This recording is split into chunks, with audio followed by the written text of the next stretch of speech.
Hello student, good evening to everyone. और आज हम लोग बात करेंगे force and laws of motion का लास्ट लेक्चर। ठीक है, आज ही खत्म हो जाएगा। कुछ नहीं है, आज तो मैं सिर्फ कॉन्सेप्ट बताऊंगा। जितना सारा जो पढ़ाने था, जितना सारा सिलेबस में था क्लास 9th में, वो सब मैंने बता दिया है। ठीक है, और आज हम लोग थोड़ा सा चीज के बारे में थोड़ा सा खाली पढ़ेंगे, हल्का सा, और बाकी न्यूमेरिकल भी देखेंगे और क्लियर हो जाएगा। ठीक है, चलो देखते हैं। तो आज हम लोग बात करेंगे सबसे पहला, जो इस टॉपिक में मैंने जो नहीं पढ़ा है अभी तक, क्या होता है बोलो?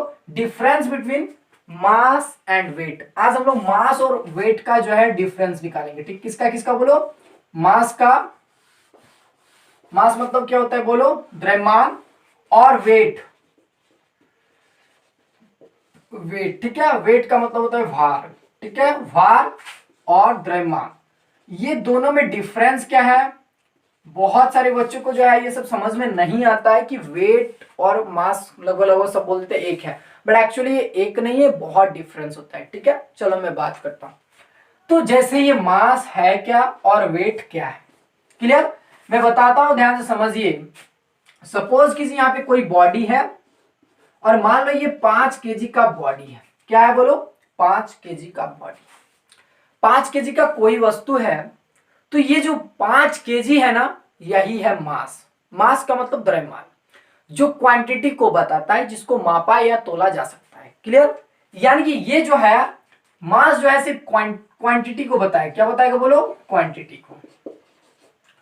ठीक है, तो मैं यहां पे लिख सकता हूं इसका डिफरेंस में, एक नंबर में क्या लिखा था? It is the quantity, it is the quantity of the body, of the body. ये बॉडी को सिर्फ क्वांटिटी को बताता है। अगर ये कोई मान लो वस्तु है तो कुछ उस वस्तु का कुछ ना कुछ द्रव्यमान होगा।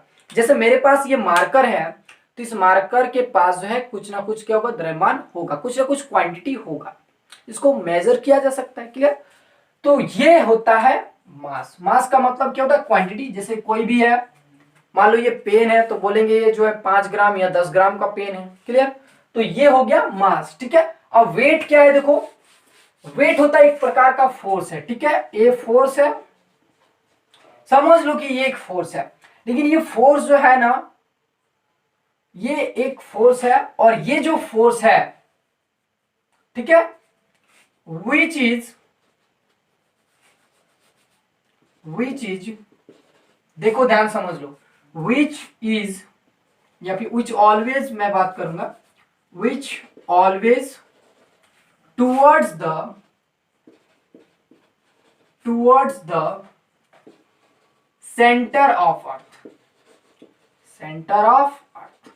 ठीक है, ये एक फोर्स है, जो फोर्स हमेशा सेंटर ऑफ अर्थ की ओर होता है, यही है weight of the body. Clear? जैसे मैं अभी जस्ट एग्जांपल का बात कर रहा था 5 kg का, तो अगर ये 5 kg का बॉडी है, तो इस बॉडी जो है ये एक फोर्स लगाएगा, किधर? सेंटर ऑफ अर्थ की ओर, कुछ ना कुछ फोर्स लगाता है। ठीक है, सेंटर ऑफ अर्थ की ओर। तो जो सेंटर की ओर फोर्स, जो क्या बोलेंगे, एक फोर्स होगा, और ये फोर्स को किधर होगा बोलो? Centre of the earth. Earth के सेंटर में एक फोर्स होगा, इसी फोर्स को बोलते हैं वेट बोलते हैं। क्या बोलते हैं? वेट बोलते हैं। अगर क्या है, ये 5 kg का बॉडी है, इस पर नीचे की ओर, यानी कि अर्थ के सेंटर की ओर एक फोर्स लगेगा। ठीक है, इस फोर्स को बोलते हैं वेट ऑफ द बॉडी। ठीक है, क्लियर? अब देखो ध्यान से समझो कि कितना फोर्स लग रहा है। तो इस बॉडी पर फोर्स लगेगा 5G। 5G का मतलब 5 और इंटू जी का मतलब बोलो ग्रेविटी एक्सलरेशन। ग्रेविटी एक्सलरेशन मतलब 9.8 मीटर पर सेकेंड स्क्वायर। ठीक है, मैंने बताया था अगर कोई बॉडी है, तो उस बॉडी पर जो है अर्थ के सेंटर के तरफ एक फोर्स लगता है, या फिर इस ग्रेविटी एक्सलरेशन से क्या होता है? नीचे की ओर खींचता है। बात समझ में आया? नीचे की ओर खींचता है, वही होता है भार ऑफ द बॉडी। अगर किसी भी बॉडी का वेट निकालना है, तो मैं सिंपल सा एक फंडा बताऊंगा कि उस बॉडी का मास ले लीजिए, अगर उस बॉडी का मास जानते हैं तो वेट भी ऑफकोर्स जानते हैं। कैसे? जैसे हम बात करते हैं यहाँ पे मान लो 2 kg का एक बॉडी है, तो इसका मास कितना है बोलो 2 kg है, और इस 2 kg के मास को क्या करेंगे, ग्रेविटी एक्सेलरेशन से मल्टीप्लाई कर देंगे। ग्रेविटी एक्सेलरेशन से क्या करेंगे बोलो, मल्टीप्लाई कर देंगे, तो वही होता है क्या, इस बॉडी का वेट, इज इक्वल टू बोलेंगे weight of the body, weight of the body. बात समझ में आया? Weight of the body, clear? यानी कि इस पर अब अर्थ के सेंटर की अब कितना फोर्स लगा बोलो, 2 इंटू जी, यानी कि 2 इंटू 9.8 हम लोग जानते हैं, क्लियर? तो यही हो जाएगा वेट, उस बॉडी का वेट। मैं एक और एग्जांपल बताऊंगा, जैसे एक बॉल है, इस बॉल का मान लो वेट जो वजन है, इसका मास जो है मान लो इतना ग्राम है, इतना क्या है, ग्राम है। तो इस ग्राम को क्या करेंगे बोलो केजी में कन्वर्ट कर देंगे। पहले केजी में कन्वर्ट करने के बाद इसको क्या करेंगे, ग्रेविटी एक्सेलरेशन से मल्टीप्लाई कर देंगे, वही हो जाएगा क्या, वेट ऑफ द बॉल, उस बॉल का वेट निकल जाएगा। बात समझ में आया? तो सिंपल सा है, क्वांटिटी तो हम लोग पता है कि उसका क्वांटिटी हम लोग मेजर कर लेते हैं, लेकिन वेट निकालने का यही तरीका है, क्लियर? उसको ग्रेविटी एक्सेलरेशन से क्या करेंगे बोलो, मल्टीप्लाई कर दो, वही हुआ। जैसे मान लो यहाँ पे एक बॉल है, इस बॉल का मास मान लो सपोज करें स्मॉल एम है, तो इसका वेट हो जाएगा mg, और ये जो फोर्स होगा ये फोर्स है। फोर्स कैसे है देखो, ये क्या है बोलो, ये मास है, अभी जस्ट बताया था m क्या है, मास है, तो मास का यूनिट होगा kg। देखो ये क्या है बोलो, ये है ग्रेविटी एक्सेलरेशन, तो ग्रेविटी एक्सेलरेशन का हो जाएगा मीटर पर सेकेंड स्क्वायर, ठीक है? और KG metre per second square ही क्या होता है, न्यूटन होता है कि नहीं बोलो, केजी मीटर पर सेकेंड ही स्क्वायर न्यूटन होता है। न्यूटन किसका यूनिट है, फोर्स का। यानी कि वेट जो है एक प्रकार का फोर्स है जो अर्थ के सेंटर की ओर लगता है, क्लियर? वही होता है वेट ऑफ द बॉडी। मास और वेट में तो अब डिफरेंस समझ में आ गया होगा। और ये जो फोर्स होगा always towards the centre of earth, हमेशा जो है सेंटर ऑफ अर्थ की ओर होगा। जैसे मैं बात करूंगा यहाँ पे, जैसे मान लो ये अर्थ है, अर्थ क्या होता है, गोल होता है ना बाबू। चलो यहाँ पे मान लो एक बॉडी रखा हुआ है, m द्रव्यमान का एक बॉडी है, तो इसका भार क्या हो जाएगा बोलो, इसका मास हो जाएगा m, देखो ध्यान समझो, मास होगा m, और वेट क्या होगा बोलो, वेट होगा mg, वेट क्या हो जाएगा mg। और मान लो ये सेंटर ऑफ अर्थ है, तो इसका वेट जो होगा ऐसे होगा, इसका वेट होगा ऐसे, और कितना को बोलो mg, always towards the centre of earth, इसका वेट हमेशा अर्थ के सेंटर की ओर होगा, वही होता है वेट ऑफ द बॉडी। और समझाने का जरूरत नहीं है, समझ में आ गया होगा, ठीक है? इसका यूनिट क्या होता है, दूसरा नंबर में लिखेंगे इट्स यूनिट, इसका यूनिट हो जाएगा बोलो केजी, मास है तो इसका यूनिट केजी, मास का यूनिट केजी होता है। और ये क्या है, इसका यूनिट क्या हो जाएगा बोलो, इसका यूनिट हो जाएगा न्यूटन, इसका यूनिट क्या हो जाएगा बोलो, न्यूटन हो जाएगा। ये क्या है बोलो, ये एक स्केलर क्वांटिटी होगा, क्योंकि मास का सिर्फ हम लोग मैग्नीट्यूड जानते हैं, डायरेक्शन नहीं जानते हैं, क्लियर? ये क्या हो जाएगा बोलो, वेट एक वेक्टर क्वांटिटी होगा, क्या होगा बोलो, एक वेक्टर क्वांटिटी। क्यों? क्योंकि इसका डायरेक्शन भी जानते हैं, मैग्नीट्यूड भी जानते हैं, ठीक है? और इसका डायरेक्शन क्या है, always towards the centre of earth, हमेशा क्या होगा, अर्थ के सेंटर की ओर ही होगा, वही होता है वेट। तो वेट क्या हो जाएगा, वेक्टर क्वांटिटी होगा, ठीक है? अब देखो ध्यान से समझो, क्या बोलेंगे बोलो, ये जो मास होता है ना, मास को बोलो, मास को जो है कैपिटल एम या स्मॉल एम से रिप्रेजेंट करते हैं, ठीक है? कैपिटल एम या स्मॉल एम से रिप्रेजेंट करते हैं। वेट को क्या करते हैं बोलो, वेट को डब्ल्यू से रिप्रेजेंट किया जाता है, और डब्ल्यू इक्वल टू क्या होता है बोलो, mg। mg क्या होता है, always towards the centre of earth, always towards the centre of earth. मैं एक बार और बोलूंगा, always towards the centre of earth, क्योंकि वेक्टर क्वांटिटी, उसका डायरेक्शन भी होगा, मैग्नीट्यूड भी होगा, क्लियर? mg हो जाएगा।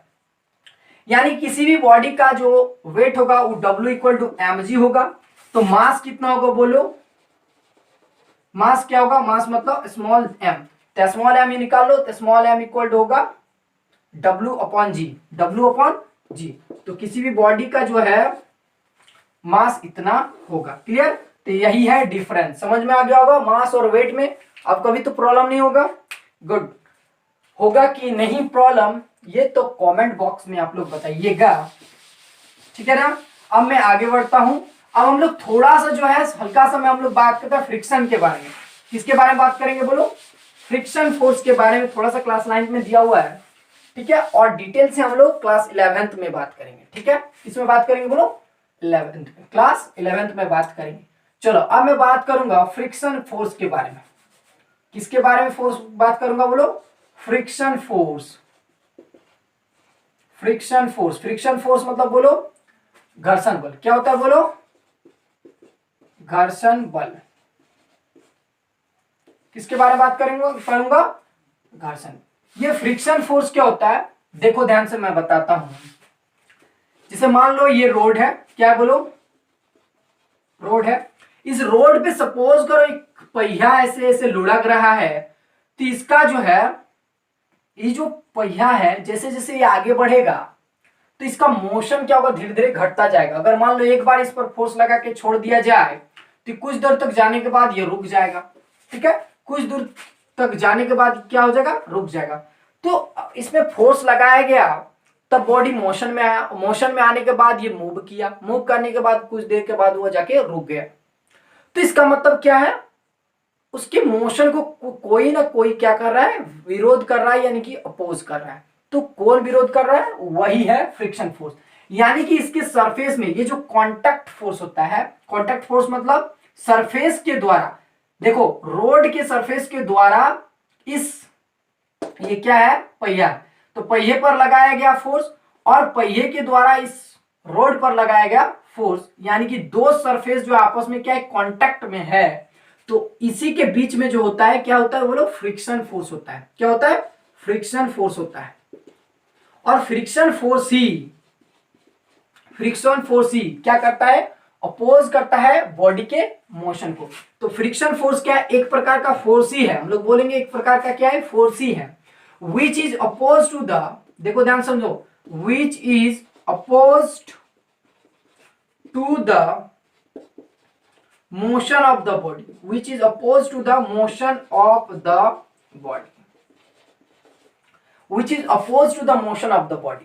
ये एक प्रकार का फोर्स ही है, ठीक है। फ्रिक्शन क्या है? फ्रिक्शन एक प्रकार का फोर्स ही है जो क्या करता है? बॉडी के मोशन का विरोध करता है, अपोज करता है। क्लियर? क्यों? देखो ये मान लो इस पहिए पे पहले फोर्स लगाया गया तो ये मोशन में आया, मोशन में आने के बाद यहाँ पे आकर क्या हो गया? रेस्ट में आ गया। तो फोर्स लगाया गया तो फिर रुक क्यों गया? जब वो आगे बढ़ रहा तो रुका क्यों? रुका इसलिए क्योंकि उसके अगेंस्ट में भी, यानी कि यहाँ जो कॉन्टैक्ट सरफेस है इसके अगेंस्ट में भी एक फोर्स लगा, जिस फोर्स को हम लोग बोलते हैं क्या? फ्रिक्शन फोर्स बोलते हैं। जो क्या किया? बॉडी के मोशन को रोक रहा था, यानी कि a force which is oppose to the motion of the body, यानी कि बॉडी के मोशन को क्या करता है? अपोज करता है। तो इसका मतलब ये जो फ्रिक्शन फोर्स होता है क्या होता है बोलो?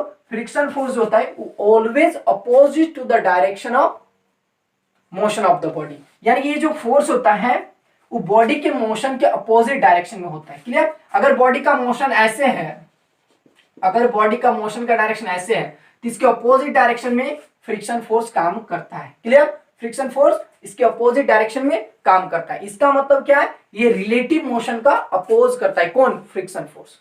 रिलेटिव मोशन का क्या करता है? अपोज करता है। कौन? Friction force. ठीक है। रिलेटिव मोशन मतलब कोई बॉडी ऐसे जा रहा है और इसका जो सरफेस है वो ऐसे भाग रहा है, इसका जो सरफेस था ऐसे भाग रहा था, यानी इन दोनों के बीच में कौन सा मोशन है बोलो? Relative motion. एक ऐसे जा रहे कैसे? Relative motion. लेकिन क्या कर रहा है ये जो है? ये बॉडी के मोशन को रोक रहा है कि उधर तुम मत जाओ, उधर तुम मत जाओ। ये रोक रहा है बट रोक नहीं पा रहा है ज्यादा मोशन की वजह से। क्लियर?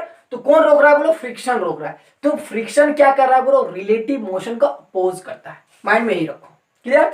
अभी इतना ही जानो कि फ्रिक्शन फोर्स एक प्रकार का फोर्स है जो बॉडी के मोशन का विरोध करता है, यानी कि रोकता है, अपोज करता है। क्लियर? गुड। अब जो ये फ्रिक्शन फोर्स होता है, ये फ्रिक्शन फोर्स दो प्रकार का होता है।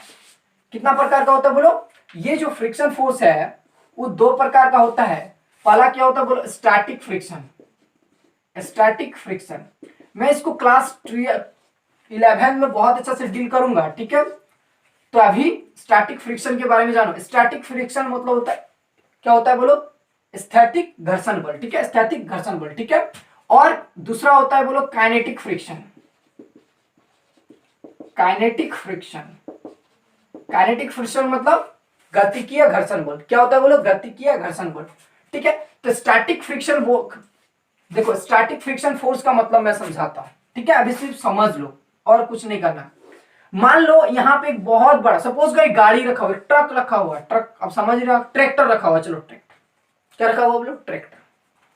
ये तो ऐसा ट्रैक्टर नहीं होता है, कुछ वैसा होता है। चलो मैं ट्रैक्टर बना देता हूं। ये ट्रैक्टर का है डाला सब, क्लियर। यहाँ पे कुछ ऐसे रहता है, यहाँ पे बहुत बड़ा छतरी ठो होता है, क्लियर क्लियर। यहाँ पे बहुत बड़ा चक्का ठो, और यहाँ पे आदमी बैठा हुआ है, यहाँ पे है इंजन ठो। हाँ, कुछ ऐसे होता है। चलो ये है ट्रैक्टर। ये क्या बोलो? ट्रैक्टर। इस ट्रैक्टर पर मान लो फोर्स लगाओ, धक्का लगाएगा। कौन लगा रहा है? एक छोटा सा बच्चा लगा रहा है, सपोज करो। फोर्स लगा रहा है, सपोज करो कि फोर्स लगाया, बट ट्रैक्टर आगे बढ़ ही नहीं रहा है। यानी ट्रैक्टर पर एक फोर्स लगाया जा रहा है, बट ट्रैक्टर पर मोशन नहीं हो रहा है, इस पर मोशन नहीं हो रहा है। ये ट्रैक्टर आगे बढ़ नहीं रहा है। तो हम जो फोर्स लगाया, मतलब वो बच्चा जो फोर्स लगाया, वो फोर्स गया कहां? वो फोर्स कहीं गया नहीं। एक्चुअली उस फोर्स का जो है अगेंस्ट में कौन है बोलो? फ्रिक्शन फोर्स है। यानी कि फ्रिक्शन फोर्स के कारण ही जो है ट्रैक्टर आगे नहीं बढ़ पा रहा है। कौन से फ्रिक्शन की वजह से? स्टैटिक फ्रिक्शन की वजह से। समझ में आया?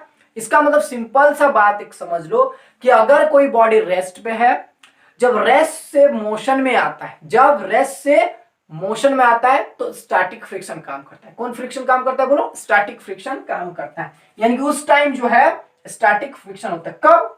बॉडी मोशन से रेस्ट, क्या बोलेंगे बोलो? बॉडी रेस्ट से मोशन तक जब आता है तब तक स्टैटिक फ्रिक्शन होता है। तब तक क्या होता है बोलो? स्टैटिक फ्रिक्शन होता है। क्लियर? अब सपोज करो कि बॉडी मोशन में है, अब मान लो 10 लड़का मिला के धक्का लगा। कितना लड़का? वही छोटा छोटा लड़का है। अब 10 लड़का मिला के धक्का लगा रहा है, तो क्या होगा? ट्रैक्टर धीरे धीरे आगे बढ़ा, धीरे धीरे आगे बढ़ा, धीरे धीरे आगे बढ़ रहा है। क्लियर? धीरे धीरे जब आगे बढ़ रहा है, यानी कि बोलो ट्रैक्टर किस में है? जब मोशन में है। ट्रैक्टर किस में आ गया बोलो? मोशन में आ रहा है। तो इस फोर्स का भी कोई अपोज कर रहा है क्या? ऑफकोर्स अपोज कर रहा है। कौन अपोज कर रहा है? एक वही फ्रिक्शन फोर्स अपोज कर रहा है। तो इस फ्रिक्शन फोर्स को बोलेंगे, यानी क्या है? बॉडी मोशन में। तो जब बॉडी मोशन में रहता है तो स्टैटिक फ्रिक्शन काम करता है। कौन फ्रिक्शन काम करता है बोलो? स्टैटिक नहीं, sorry, kinetic friction. Kinetic friction, kinetic friction काम करता है। क्लियर?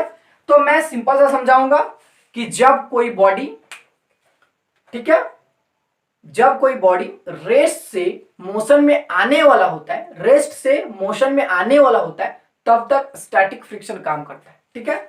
और जैसे ही बॉडी मोशन में आ जाता है, यानी कि बॉडी मोशन में आ गया, बॉडी चलने लगा, तब भी इस पर एक फ्रिक्शन फोर्स होगा। और कौन सा फ्रिक्शन फोर्स होगा बोलो? काइनेटिक फ्रिक्शन होगा। ठीक है?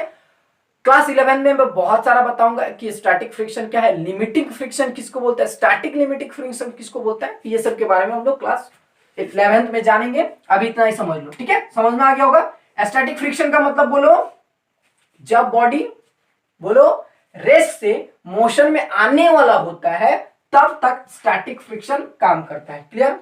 और जैसे ही बॉडी मोशन में आ जाता है, जैसे ही बॉडी कहां आ जाता है बोलो? मोशन में आ जाता है, तब कौन सा फ्रिक्शन फोर्स काम करता है बोलो? काइनेटिक फ्रिक्शन फोर्स काम करता है। ठीक है? ये तो समझ में आ गया होगा। ये सब पूरा क्लियर कर लीजिए। अब हम लोग बात करेंगे न्यूमेरिकल्स का। ठीक है? मैं 2-3 न्यूमेरिकल्स बताऊं। चलिए बाबू लोग, इस क्वेश्चन का आंसर देखते हैं। ठीक है? तो सबसे पहले ध्यान से इस क्वेश्चन को पढ़ लो। ठीक है? फिर हम लोग बात करेंगे आंसर का। ठीक है? तो क्या बोल रहा है देखो, ए कांस्टेंट फोर्स एक्ट्स, ठीक है, a constant force acts on an object of mass 5 kg for a duration of 2 second. ठीक है? किसी 5 kg के बॉडी पर जो है फोर्स लग रहा है। कितना फोर्स लग रहा है बोलो? 2 सेकेंड तक फोर्स लग रहा है। क्लियर? इट्स इंक्रीज वेलोसिटी, उसका वेलोसिटी इंक्रीज हो रहा है फ्रॉम 3 मीटर पर सेकेंड से 7 मीटर पर सेकेंड से। ठीक है? 3 मीटर पर सेकेंड से 7 मीटर पर सेकेंड तक इसका वेलोसिटी क्या हो रहा है? बढ़ रहा है। ठीक है? Find the magnitude of the applied force, तो उस बॉडी पर कितना फोर्स लग रहा है उसको क्या करना है? निकालना है। ठीक है? Now if the force was applied for duration of 5 second, यदि उसी बॉडी पर सपोज करो कि 5 सेकंड तक फोर्स लगाया जाता है, तो what would be the final velocity of the object, तो उस बॉडी का फाइनल वेलोसिटी क्या होगा यदि फोर्स 5 सेकंड तक लगाया जाएगा, तो क्या होगा। चलो मैं बात करता हूं, यानी कि दो केस में बात हो रहा है, ठीक है। सबसे फर्स्ट केस में क्या है, जो ऊपर वाला दिया हुआ है, ठीक है। चलो तो फर्स्ट केस क्या है, देखो ध्यान समझो कि ये क्या है, 5 केजी का एक ऑब्जेक्ट है और इस ऑब्जेक्ट पर एक फोर्स लगाया जा रहा है, ठीक है। और वो फोर्स जो है कितना सेकंड के लिए बोलो, 2 सेकंड के लिए लगाया जा, कितना सेकंड के लिए बोलो, 2 सेकंड के लिए लगाया जा रहा है। तब इसका वेलोसिटी जो है बोलो 3 मीटर पर सेकंड से 3 मीटर पर सेकंड से 7 मीटर पर सेकंड तक इसका वेलोसिटी बढ़ रहा है। कितना बोलो, 3 मीटर पर सेकंड से 7 मीटर पर सेकंड तक इसका वेलोसिटी बढ़ रहा है, यानी कि इसका इनिशियल वेलोसिटी u है और ये है फाइनल वेलोसिटी v है। बात समझ में आ गया होगा, क्योंकि initial velocity 3 metre per second, final velocity 7 metre per second है। तो what is the force applied, तो इस बॉडी पर कितना फोर्स लग रहा है वही फोर्स निकालना है, ठीक है। तो मेरे पास क्या क्या है बोलो, पहला केस में तो फर्स्ट में क्या इनिशियल वेलोसिटी u है 3 metre per second, final velocity v कितना है बोलो 7 मीटर पर सेकंड, यही है। टाइम कितना है बोलो 2 सेकंड टाइम है। क्या निकालने बोला है बोलो, फोर्स निकालने बोला, तो फोर्स निकालो। चलो मैं निकालता हूं। तो फोर्स इक्वल टू हम लोग जानते हैं, फोर्स इक्वल टू होता है ma, होता है कि नहीं बोलो, मास इंटू एक्सेलरेशन होता है फोर्स। एक्सेलरेशन का मतलब होता है बोलो change in velocity upon time, change in velocity upon time. चलो एक्सेलरेशन का मतलब होता है बोलो change in velocity, change in velocity upon time. Change in velocity का मतलब कितना वेलोसिटी चेंज हो रहा है, चेंज इन वेलोसिटी का मतलब होता है final velocity minus initial velocity upon time, यही है change in velocity upon time. Clear, तो बोलो फाइनल वेलोसिटी क्या है, यानी कि मैं इसी फॉर्मूला को ऐसे लिख सकता हूं F इक्वल टू m और a की जगह मैं क्या लिख सकता हूं बोलो v minus you upon T. अब मेरे पास सब कुछ दिया हुआ है, मैं पुट करता हूं, ठीक है, मैं पुट करता हूं। चलो F इक्वल टू मास कितना दिया बोलो 5 केजी, तो मैं 5 पुट करूंगा, इंटू v कितना दिया बोलो 7 दिया, मैं लिखूंगा 7, फिर कितना है u है 3, टाइम कितना है बोलो 2 है, कोई दिक्कत होगा नहीं होगा, यानी कि 5 इंटू बोले यहाँ पे 4/2, ये कैंसिल है 2, यानी कि 5 दूना 10 न्यूटन, यानी कि इस बॉडी पर जो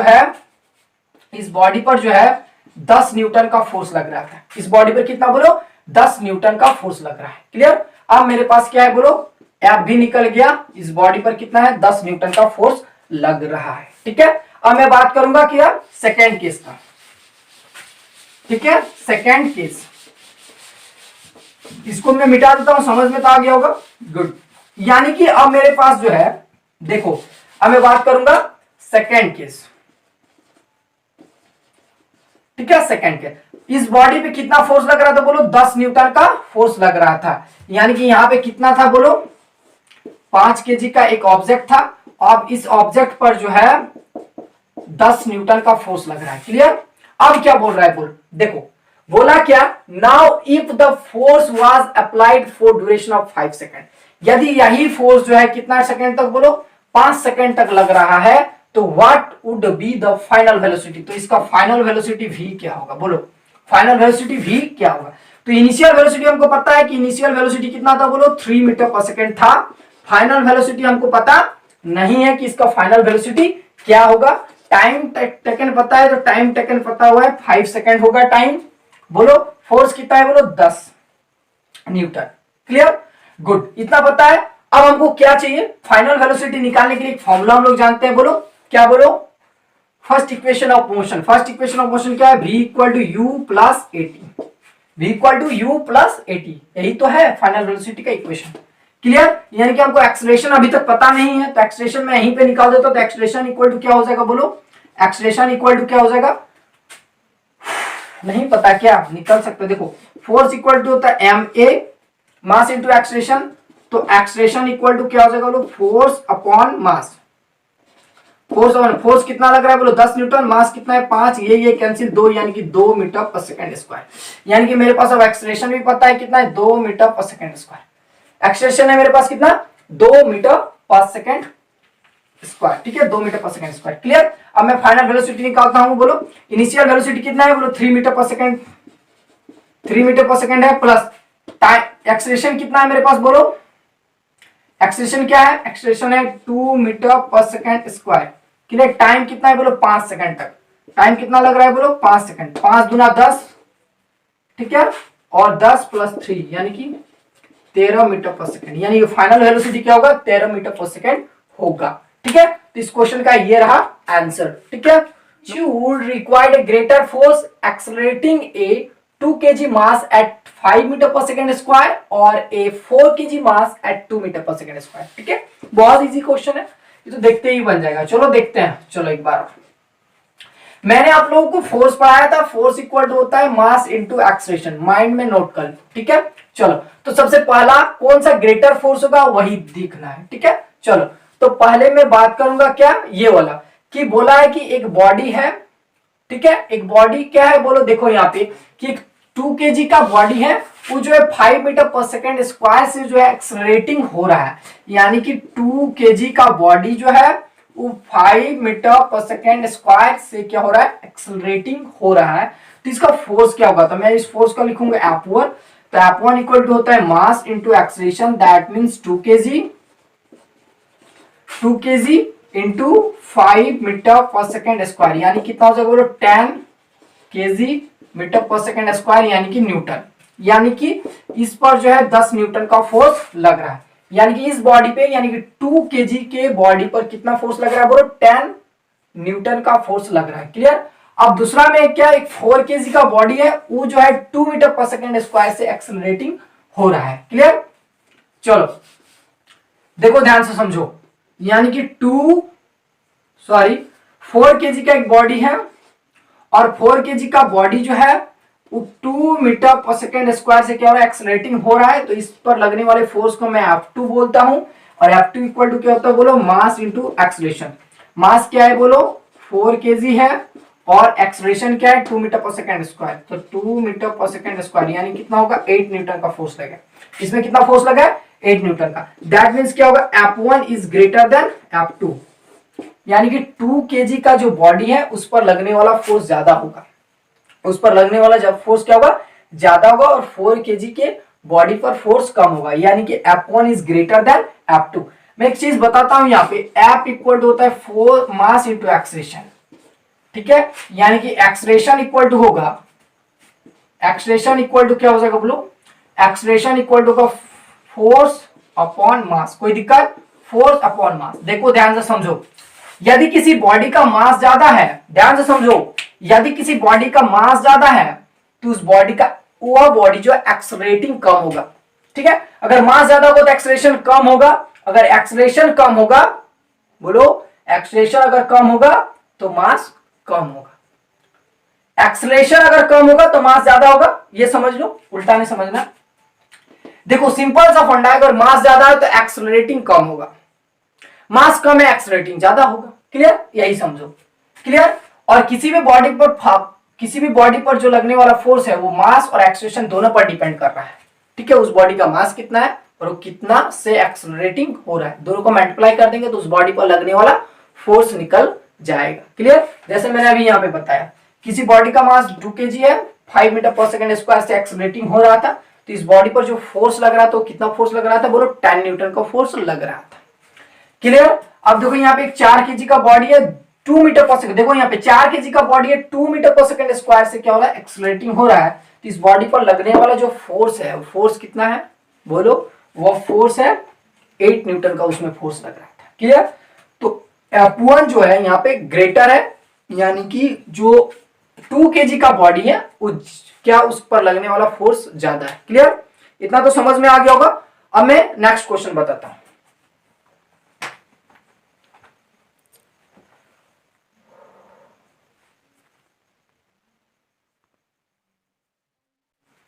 चलो मैं बात करूंगा इस क्वेश्चन को। ये क्वेश्चन तो हार्ड नहीं है बट समझना बहुत इंपॉर्टेंट है। ठीक है, ये क्वेश्चन समझ में आया तो बहुत जल्दी फटाक से बन जाएगा। ठीक है, मैं आंसर बताने पहले इस क्वेश्चन को समझाना चाहूंगा। क्या बोल रहा है, देखो ध्यान समझो कि बोला ये motor car is moving with a velocity of 108 kilometre per hour. बोला कि कोई मोटर कार है, उस कार में जो है, ठीक है, 108, ठीक है, 108 किलोमीटर पर आवर के वेलोसिटी से आगे बढ़ रहा है, ठीक है। It takes 4 second to stop after the brake. उस मोटर कार को ब्रेक लगाया गया, तो जैसे ही ब्रेक लगाया गया तो ब्रेक लगाने के बाद 4 सेकेंड के बाद वह रुक रहा है। 4 सेकेंड के बाद क्या हो रहा है, रुक रहा है। इस मोटर कार पर जैसे ही क्या लगाया जा रहा है, बोलो ब्रेक। तो ब्रेक लगाने के बाद बोलो 4 सेकेंड के बाद, कितना सेकेंड बोलो, 4 सेकेंड के बाद, यानी कि 4 सेकेंड के बाद कार जो है आके क्या हो गया, बोलो स्टॉप हो गया। कितना टाइम लगा बोलो, 4 सेकेंड टाइम लगा स्टॉप होने के लिए। क्लियर? क्या बोला है, calculate the force exerted by the brake on the motor car if its mass along with the passenger is 100 kg। बोला कि इस मोटर कार का जो टोटल मास है, वो टोटल मास दिया हुआ कितना, बोलो 1000 kg दिया, 100 नहीं 1000 kg दिया है, ठीक है, इतना केजी दिया हुआ है, ठीक है। तो बोला कि जैसे इस मोटर कार पर ब्रेक लगाया गया, तो ब्रेक लगाने में कितना फोर्स लगाया गया कि वह 4 सेकेंड के बाद जाकर स्टॉप हुआ। क्लियर? आप लोग भी गाड़ी चलाते होंगे, तो जैसे गाड़ी चलाते होंगे तो क्या होता है बोले, साइकिल चलाते हो, साइकिल तो जनरली चलाते होंगे, तो जैसे साइकिल चलाएं तो साइकिल में ब्रेक लगाने के बाद क्या होता है, अगर ज्यादा स्पीड में तो ब्रेक लगाने के बाद कुछ दूर फिसल के जाते हैं, उसके बाद रुकता है ना। तो सेम टू सेम यहां भी प्रोसेस वही है कि जैसे मोटर कार पर ब्रेक लगाया गया तो 4 सेकेंड तक गया, उसके बाद जाके गाड़ी रुक रहा है। तो पूछ रहा है कि कितना फोर्स लगाया गया, कितना फोर्स लगाया गया, उसी को क्या करना है, कैलकुलेट करना है। चलो देखते हैं। देखो ध्यान समझो, इस बॉडी का जो स्पीड था, स्पीड बोलेंगे तो यानी कि वेलोसिटी, इस बॉडी का जो वेलोसिटी है उसका इनिशियल वेलोसिटी कितना है, 108 किलोमीटर पर आवर, है ना। जैसे ही ब्रेक लगाया गया, फाइनल वेलोसिटी क्या होगा बोलो, ब्रेक लगाने के बाद स्टॉप हुआ तो यानी कि फाइनल वेलोसिटी हो गया 0। बोलो फाइनल वेलोसिटी क्या हो गया, 0। फाइनल वेलोसिटी क्या होगा, 0। यानी कि 4 सेकेंड के बाद वो रुक रहा है, यानी कि टाइम कितना है मेरे पास, बोलो 4 सेकेंड टाइम है। बोलो 4 सेकेंड क्या है, टाइम है। क्या पूछ रहा है बोलो, फोर्स पूछ रहा है कि कितना फोर्स लगाया गया है। तो फोर्स इक्वल टू जानते हैं, फोर्स इक्वल टू होता है क्या है बोलो, मास और इनटू एक्सेलरेशन, ठीक है। अब देखो यहीं पे क्या होगा, वेलोसिटी में क्या होगा, चेंज होगा। वेलोसिटी में चेंज मतलब final velocity minus initial velocity, तो final velocity minus initial velocity यहीं पे मैं निकाल लूंगा, यानी कि फोर्स इक्वल टू क्या होगा, मास, मास कितना है बोलो 1000 है, और इनटू एक्सेलरेशन क्या है बोलो, final velocity minus initial velocity upon T. Clear? तो यहां हो गया 1000 इंटू फाइनल वेलोसिटी है 0, इनिशियल वेलोसिटी कितना है बोलो, इनिशियल वेलोसिटी है 108 अपॉन टी कितना है बोलो, 4 सेकेंड लग रहा है रुकने के लिए। कितना टाइम लग रहा है बोलो, 4 सेकेंड लग रहा है रुकने के लिए। ध्यान से देखो, समझो बात को, यहां पे टाइम दिया हुआ सेकेंड में, क्या दिया हुआ बोलो, टाइम सेकेंड में दिया हुआ है, और ये जो वेलोसिटी है initial velocity kilometre per hour में दिया, तो किलोमीटर पर आवर में दिया हुआ है, तो क्या करना है, इसको मीटर पर सेकेंड में कन्वर्ट कर लेना है, ठीक है। तो यहां पे मैं डायरेक्ट पुट नहीं करूंगा, इसको क्या करूंगा, पहले मैं मीटर पर सेकेंड में कन्वर्ट कर लेता हूं, ठीक है। चलो, तो क्या दिया हुआ है मैं समझाता हूं कि कैसे कन्वर्ट कर सकते हैं। अगर जिसको आता है वो तो अच्छी बात है, और जिसको नहीं आता उसको भी मैं बताता हूं। इसको क्या करना है बोलो, किलोमीटर पर आवर में को मीटर पर सेकेंड में कन्वर्ट करना है। देखो मैं मीटर पर, इसको क्या है 108 किलोमीटर पर आवर को क्या करना है, मीटर पर सेकंड में कन्वर्ट करना है। देखो ध्यान से मैं लिख रहा हूं 108 किलोमीटर, और पर आवर को क्या लिख सकते हैं, नीचे एच लिख सकता है ना, जिसके पावर -1 है उसको नीचे लिख सकता है, ठीक है। अगर यहाँ पे -2 होता तो यहाँ पे होल स्क्वायर हो जाता। क्लियर? गुड। नीचे आके, तो यहाँ पे 1 है तो नीचे आके 1 हो जाएगा, तो 1 का पावर कुछ नहीं होता है, 1 का मतलब 1 होता है। क्लियर? चलो अब इसको मीटर में कर। अब देखो ध्यान समझो, अगर यहाँ पे 108 को 1000 से क्या करेंगे बोलो, मल्टीप्लाई कर देंगे, क्या हो जाएगा बोलो, मीटर में होगा कि नहीं होगा बोलो, कैसे होगा कि 1 किलोमीटर बराबर कितना होता है बोलो, 1000 मीटर होता है। तो 108 किलोमीटर बराबर कितना हो जाए, 1000 इंटू इतना होगा ना। चलो ये समझ में आ गया। और आवर को क्या करेंगे बोलो, 60 इंटू 60, तो ये होगा सेकेंड में आ जाएगा, होगा ना सेकेंड में। अब इसको कैलकुलेट करते हैं, ये गया, ये गया, ठीक है। ये दोनों मिलके कितना है, 36 है ना, और 36 दिया 108 हो जाता है, 36 दिया 108 या 10 दिया 30, यानी कि 30 मीटर पर सेकेंड। इसका जो इनिशियल वेलोसिटी कितना है बोलो, 30 मीटर पर सेकेंड है। कितना है बोलो बाबू, 30 मीटर पर सेकेंड है। अब करो इसको यहाँ पे पुट करते हैं, ठीक है। Final velocity 0 minus initial velocity कितना है बोलो, 30 है, टाइम कितना है बोलो 4 सेकेंड। अब क्या करो, कैलकुलेट करते हैं। तो इतना हो गया 1000 इंटू देखो ये है 30.4, यहाँ पे 2 से गया तो यहाँ हो गया 15, और यहाँ आया 2 से गया तो यहाँ हो गया 500।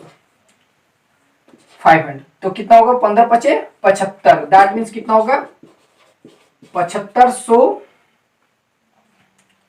न्यूटन। ठीक है, यही होगा ना, 15 पचे 75। ठीक है, ठीक है, गुड। यानी कि इतना होगा 7500 न्यूटन हो जाएगा। बोलो माइनस में आएगा, यहाँ पे माइनस है देखो, तो माइनस में होगा। इसका मतलब क्या है, नेगेटिव साइन यहाँ पे क्यों आ रहा है बोलो, तो नेगेटिव साइन बता रहा है कि बॉडी का मोशन का क्या कर रहा है, विरोध कर रहा है। कैसे, मैं समझाता हूं थोड़ा सा, ठीक है। चलो, यानी कि जब बॉडी यहाँ पे ब्रेक लगाया गया तो ब्रेक हमको पता चल गया कितना है बोलो, 7500 न्यूटन का फोर्स लग रहा है। कितना बोलो, 7500 न्यूटन। बॉडी का मोशन में था, बॉडी का मोशन क्या था बोलो, 108 किलोमीटर पर आवर के स्पीड से ये जा रहा था। जैसे ही ब्रेक लगाया गया तो क्या किया, इस मोशन का अपोज कर रहा है कौन, ब्रेक। इसी मोशन का क्या कर रहा है, अपोज कर रहा है ब्रेक। तो ये फोर्स क्या लग रहा है, मोशन के अपोजिट डायरेक्शन में लग रहा है। इस फोर्स के अपोजिट डायरेक्शन में ये फोर्स काम कर रहा है, ठीक है, इसीलिए नेगेटिव साइन। तो नेगेटिव साइन यही बताता है। तो नेगेटिव साइन इंडिकेट्स दैट, ठीक है, इट इज अपोज्ड, ठीक है, it is opposed the direction of motion, यानी कि बॉडी के मोशन का अपोज कर रहा है, इसीलिए नेगेटिव साइन आया। बात समझ में आया। तो ये फोर्स जो लग रहा है वो मोशन के अपोजिट डायरेक्शन में लग रहा है। क्लियर। और कितना लग रहा है बोलो, 7500 न्यूटन का फोर्स लग रहा है। कैसे, मैंने कैलकुलेट करके निकाला। ठीक है, तो अब हम लोग बात करेंगे क्या, कि ये जो पूरा चैप्टर है force and laws of motion, ये हो गया कंप्लीट। जितना सारा न्यूमेरिकल्स है सब बना लीजिए, कोई भी प्रॉब्लम नहीं होना चाहिए मेरे हिसाब से। ठीक है, अकॉर्डिंग टू यू अगर कुछ प्रॉब्लम है तो आप कमेंट कर सकते हैं, या फिर लिंक दिया हुआ है और लिंक से आप लोग आगे का नोट्स भी डाउनलोड कर सकते हैं। और क्या करना है, मेरे कॉन्टेक्ट नंबर भी दिया होगा, प्रॉब्लम होगा तो you have to call me.